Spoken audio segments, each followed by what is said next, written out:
Ressurreição, capítulo 6, parte A. Ressurreição e vida. Eu sou a ressurreição e a vida. O que crê em mim, ainda que esteja morto, viverá. E todo o que vive e crê em mim não morrerá eternamente.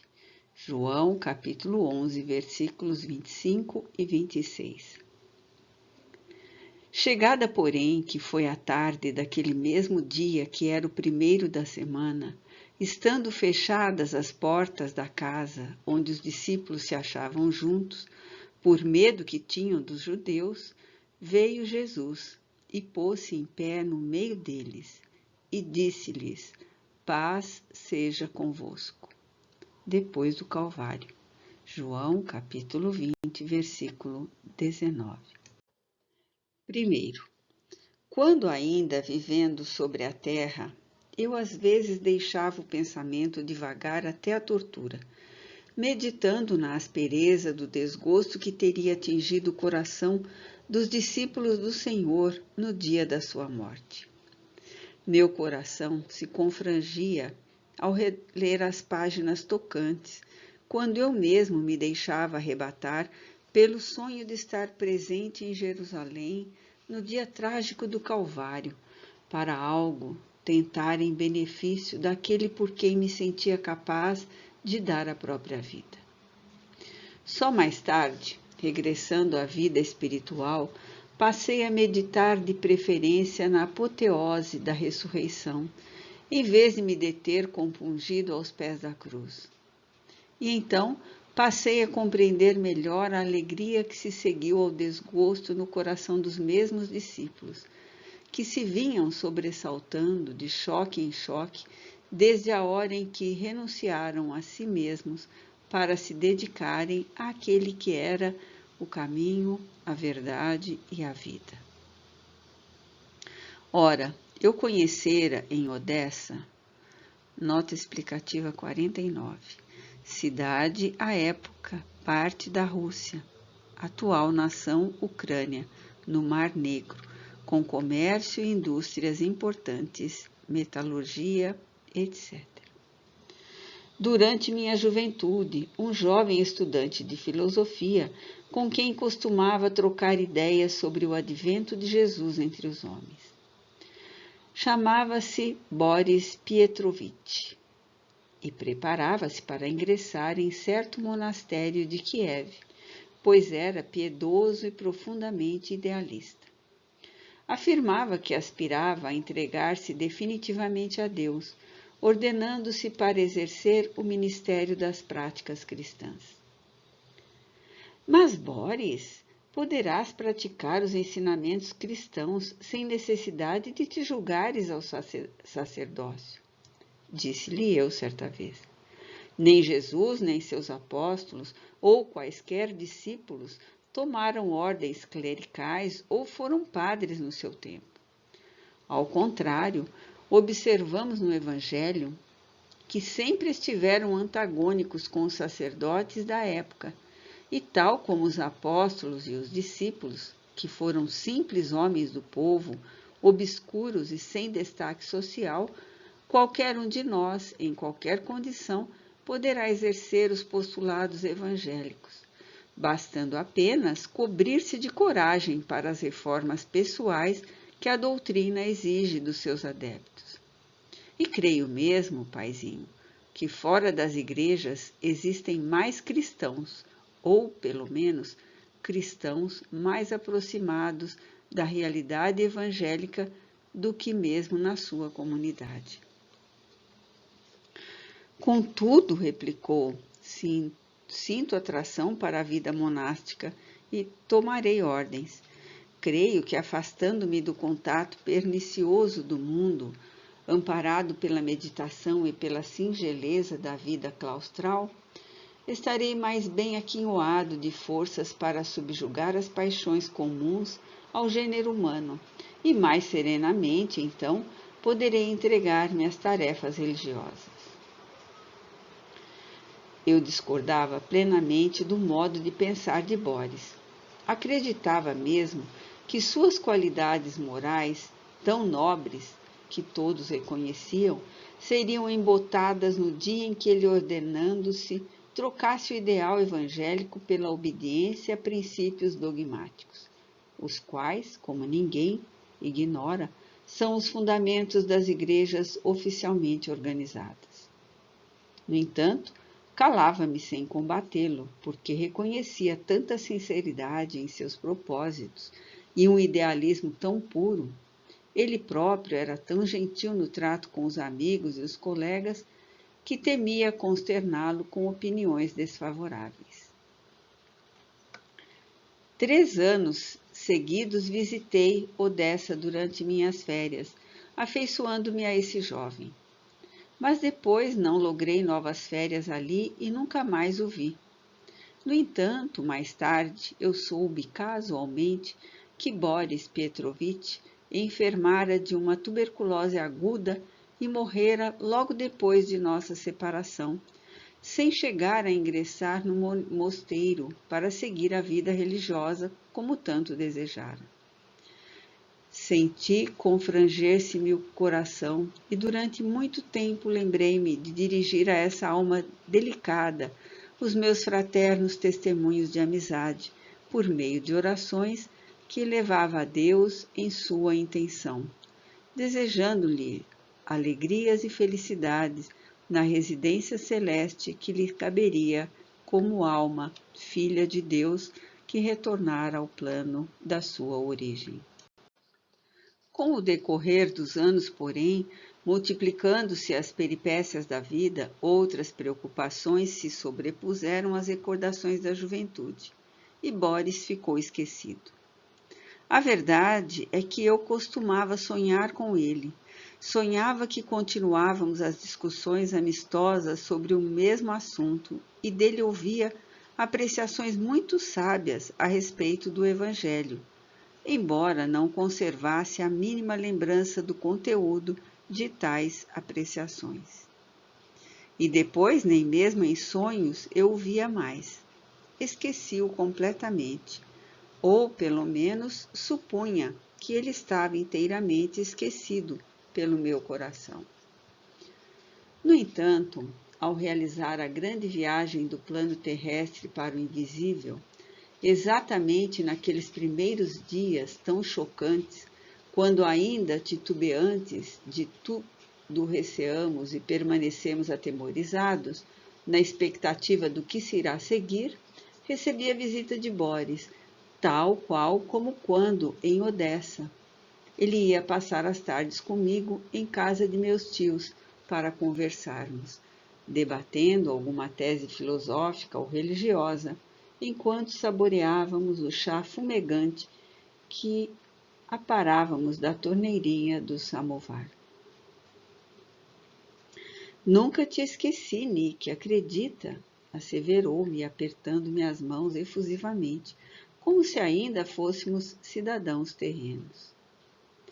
Há 62 anos que abandonei no túmulo aquele boneco de argila, cálcio, ferro, hidrogênio, oxigênio, etc., que foi o meu corpo físico.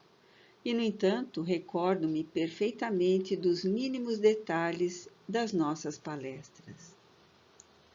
E sorria, conservando minhas mãos nas dele. Grande contraste apresentavam nossos aspectos etéreos.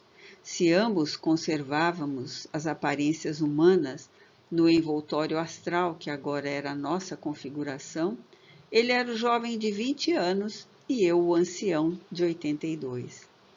Não obstante, continuávamos amigos da mesma forma. Tratávamos-nos com idêntica intimidade, e foi com satisfação, contendo lágrimas de reconhecimento, que abracei, beijando-lhe o ombro. Nota explicativa 50. Gesto de grande respeito e consideração, usado em vários países da Europa, no século XIX, especialmente nos países do norte e na Rússia. E as mãos. Deus te salve, paizinho. Faze-me imenso bem com tua visita. É consolador testemunhar, na hora crítica do nosso ingresso no plano etéreo, que um amigo do passado conserva por nós a boa vontade de sempre. Rogo-te, não me deixes agora, nesta emergência em que me encontro. Não, não te deixarei se assim preferes, mas vim especialmente para agradecer as amorosas orações que me dirigiste quando da minha partida para este plano. Produziram um bem inefável à minha alma. Fizeram-me companhia em momentos precários de indecisão. Reconfortaram-me, provando a lealdade do coração amigo, que não me esquecia, antes me desejava felicidade e paz. Pois então ouvias os meus singelos votos a Deus em tua intenção? Como não? Ouvia-os, sim, compreendia-os, assimilava-os, fortalecia minhas resoluções ao seu influxo benévolo e consolava-me com a tua doce lembrança, pois estavas presente ao meu lado, quando oravas, falavas-me, aconselhavas-me, revigorando-me as forças sempre que formulavas teus votos. Enfim, eu te via. E às vezes era como se estivéssemos no salão de tua tia ou no teu quarto, como naquelas tardes de Odessa, quando conversávamos saboreando o chá. Fiquei estupefato com semelhante revelação. Esqueci momentaneamente a minha crítica situação de recém-falecido e solicitei dele, aliado também ao fato de que eu era um ancião e ele um jovem quase adolescente. Conta-me isso, paizinho. Sabes que gosto de assuntos transcendam ao habitual. O fato de me veres presente quando eu orava por ti, vinhas a mim? Ou era eu que ia a ti telepaticamente? Sim, estavas presente. A princípio, eu mesmo não percebia como as coisas se passavam. Mas depois passei a compreender. Dava-se o seguinte: se pensavas em mim com amor e saudade, um jato de fosforescência adamantina desprendia-se do teu coração e do teu cérebro, os quais mais não eram que os órgãos correspondentes, terrenos de vibrações superiores, cuja origem é a alma. O jato fosforescente era efetivamente uma vibração, uma irradiação de forças poderosas do ser psíquico, rastilho magnético que se distendia à minha procura para me ajudar a caminhar para Deus. Conduzida pela fluidez das energias etéricas a que todo o universo é subordinado, digo, a Terra e todas as demais obras da criação. Essa tua vibração advertia minhas sensibilidades, onde quer que me encontrasse. Eu ouvia como que me chamarem, prestava atenção, tal como, na Terra, se presta atenção a um rumor que a princípio apenas adverte, mas que se confirma em seguida. Então reconheci a tua voz, isto é, a tua vibração, que se me afigurava a tua voz que eu tão bem conhecera. Ouvia o que dizias, comovia-me, chorava de enternecimento. Às vezes, até conversávamos como outrora por intermédio de nossos pensamentos. Era quando oravas, recordando nossos debates filosóficos à hora do chá com biscoitos. E completamente harmonizado com as tuas vibrações, eu passava a enxergar também a tua imagem refletida ao longo jato luminoso que de ti se desprendia. Embora nem eu nem tu nos arredássemos do local onde estivéssemos, porquanto esse jato, sendo uma irradiação, não somente tinha o poder de transmitir o som, como de reproduzir a imagem de quem a produzia, visto que é a própria natureza íntima do seu produtor que se distende.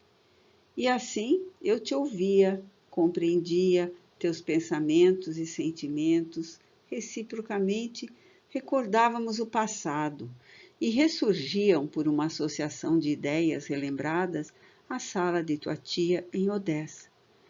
O samovar fumegante, o chá, os tabletes de açúcar, os biscoitos, nossos livros, nossas palestras, os debates a respeito do Evangelho. A princípio sonhava frequentemente contigo, lembrei eu. Não era sonho, eram visitas que mutuamente nos fazíamos. Às vezes, elas partiam de ti para mim. Comumente era eu que te buscava, fiel ao hábito da juventude. Mas por que depois escassearam os tais sonhos? Não escassearam. As visitas assim feitas prosseguiram. Unicamente, teu cérebro, fatigado pelo acervo de preocupações e trabalho intelectual, já não registrava lembranças ao despertares do sono.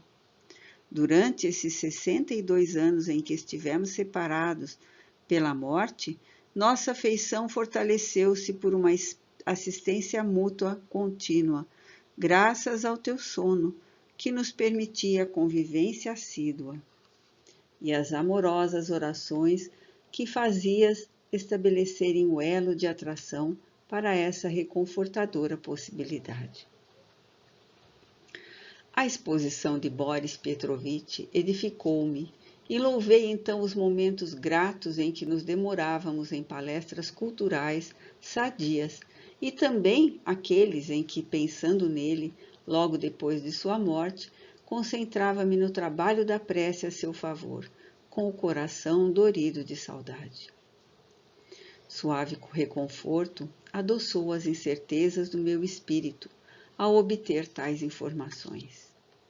Meditei então em que a prece, observada com verdadeiro despreendimento e amor, poderá não só alargar o círculo afetivo entre os homens e os espíritos, mas também alimentar o prosseguimento dos elos amorosos entre estes e aqueles, sem que a morte consiga efetuar entre os mesmos uma ingrata e dolorosa interrupção. E pensei comigo mesmo: se os homens soubessem verdadeiramente orar, se compreendessem o incomensurável poder da oração e do que será capaz de realizar a conjugação do coração e do pensamento que se dispõe a orar, não teriam os pobres mortais razões para tanto chorarem os seus mortos, desesperando-se ante os túmulos silenciosos.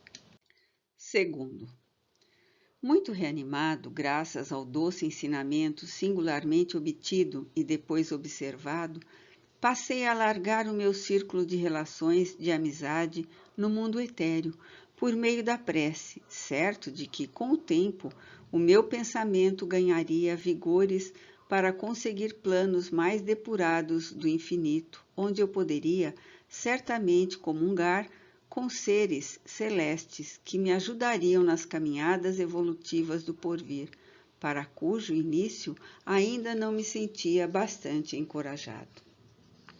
No entanto, Boris continuava visitando-me, fiel à promessa feita. Nossas palestras eram tão agradáveis agora, porventura mais agradáveis ainda, como as de outrora, versando assuntos atraentes, já examinados no pretérito social terreno, mas agora mais bem compreendidos e assimilados. Filosofia, evangelho, socialismo, arte e literatura, e frequentemente ciências, arqueologia, astronomia, paleontologia, cosmografia, psiquismos, acrescidas de lições que me dava sobre a vida na sociedade astral, porque a vida invisível constitui também uma sociedade, ou etérica, e um dia surpreendeu-me com mais esta comunicação desconcertante. Não pretendas, meu caro Nick, apossar-te de todos os conhecimentos possíveis no além de uma só vez. Serão necessários 3 fatores para ingressares em terreno firme da sabedoria espiritual: tempo, dedicação, trabalho. Há mais de 60 anos habito este mundo psíquico e somente agora fui admitido a presença de um desses seres celestes a quem frequentemente te vejo desejando visitar, para te informares de certas novidades. Surpreendi-me e, sem querer, indaguei, provando efetivamente minha importuna curiosidade. Também neste mundo espiritual, que eu supunha regido por leis equitativas, existe a diferença de castas e posições sociais? Diferença de castas e posições sociais? Não existe. Mas existe uma diferença infinitamente mais rigorosa, a qual leva séculos e até milênios a ser superada. A diferença da evolução moral. Diferença do grau de amadurecimento mental, de sentimentos, de qualidades e virtudes. Ora, isso quer dizer que o homem comum, recém-falecido, ou melhor, o seu espírito, não possui aptidões espirituais ou afinidades para francamente conviver com um ser celeste ou superior de grande elevação moral e espiritual. Ele haverá de progredir de um modo geral, primeiramente, seja através das vidas sucessivas nos planos terrestres, seja no mundo etéreo, por labores pertinentes ao novo estado. Senti-me satisfeito, embora permanecesse pensativo enquanto Boris arrematou. Só agora é que sou admitido na presença periódica de um desses seres a quem classificas celestes, mas aos quais, aqui, nós outros denominamos superiores. E há mais de 60 anos que habito o espaço sideral. Aliás, o que vem a ser para nós o período de 60 anos? Pois não contamos o tempo senão quando nos reportamos ao estado de ser terreno. Existimos na eternidade, vivemos o momento que é sem interrupções. Mas isso é difícil para a compreensão de um recém-vindo da vida planetária como tu. Então fala-me desse superior. Como é ele? Algum anjo, como a nossa infância falava aos contos poéticos aprendidos com as nossas nianias? Nota explicativa 51. Ama de crianças. Bem, que tais seres apresentem pureza angelical é inegável, Nick. Que traduzem beleza e sabedoria ideais no seu estado evolutivo é inegável também. Que possuem as virtudes que santificam uma individualidade no mundo espiritual é certo, bem certo. E se tais predicados implicam a qualidade de anjo, então chamemos anjos a tais seres. Pois bem, fala-me desse teu superior, desse teu anjo. Foi um homem, viveu em Jerusalém no tempo do Senhor, sua última existência planetária, há quase 2000 anos. Portanto, encontra-se vivendo a existência espiritual, aqui continuando a obra da própria evolução. Não obstante, não abandonou a terra propriamente, porque exerce nela tarefas importantes a serviço da causa de Jesus e em benefício dos homens que a habitam. Presentemente é o meu mestre de filosofia. Estuda-se muito no mundo psíquico. Realizamos aqui curso, por vezes, seculares. A filosofia aqui apresenta-se com extensão inconcebível aos entendimentos terrenos. Voltei-me sobressaltado. Meu interesse pela conversação de Boris recrudesceu. Boris Petrovitch sempre tivera o dom de prender vivamente o interlocutor com os assuntos que desenvolvia. Jamais descera uma palestra improdutiva ou ociosa. Continuava assim, mesmo depois da morte. Era o que eu observava. No tempo do Senhor, disseste, indaguei, interrompendo, pois nutria irresistível atração por essa época. Viveu em Jerusalém? Viveu e conheceu Jesus pessoalmente. Quem era ele? algum nome conhecido na história ou no Evangelho? Nem na história, nem no Evangelho. Seus feitos foram só conhecidos por Jesus pelo céu. No tempo do Senhor, ele era apenas uma criança de 7 anos. 7? Contava 10 quando o mestre foi crucificado. Conta-me tudo, paizinho. Bem sabes que esses assuntos arrebatam meu coração. Pois bem, continuemos nossas palestras das tardes de Odessa. Direi algo sobre o meu atual lente de filosofia. E olha, Nick, fica certo de uma coisa. Faço aqui com eficiência que satisfaz minha alma até o deslumbramento aquele curso teológico que não logrei realizar na terra. Estudo e investigo a obra de Deus, pois não imaginas que excelsitude, que deslumbramento, que transbordamento de emoções superiores me transfiguram. E eis o que Boris contou nessa tarde espiritual, relembrando as conversações de Odessa, quando meditávamos sobre o desgosto que teriam sentido os discípulos do Senhor no dia da sua morte, e desenhando os fatos que contava nas próprias irradiações mentais para que eu os visse, com o vigoroso poder imaginativo que possuía, acompanhando-se os dotes artísticos que jamais o abandonariam.